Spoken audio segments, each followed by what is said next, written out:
So, how do you feel that the Atlas betters communities in the state? So I think one of the things that I have really enjoyed about the Atlas, both when I was working on it at Missouri and then here, is that it's a useful tool for nonprofits, right? We Yes. have a lot of really good work that happens in this state because of nonprofits, and this is a tool that they can use to quickly access information, demonstrate need, and not have to deal with the often tedious hurdle of then having to access that data Yes. from a federal database. Mm-hmm.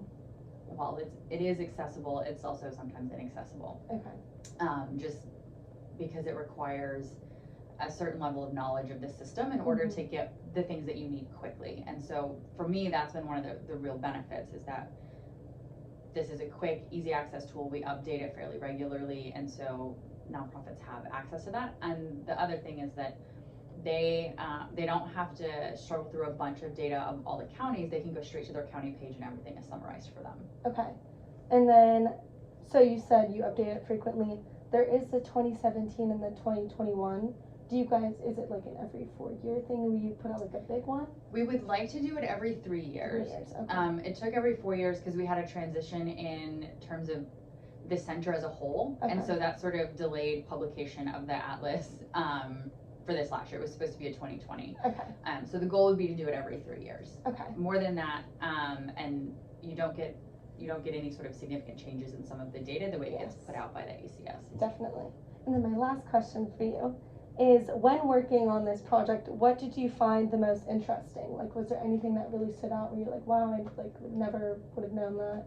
Yeah, this is a thing that I often talk about in the Atlas. So, as you probably familiar, you hear a lot. There's a lot of really negative rhetoric around the Delta, right? Yes. Poor Delta. Delta's always bad. Yes. And one of the things that I think we're able to highlight pretty clearly in the Atlas is that Delta counties, above and beyond any other sort of region of the state, perform really well for the level of need that they have. Yeah. And the counties that perform high but also have a high level of need are concentrated in the Delta. There's very few counties outside of the Delta that sort of fall into that category.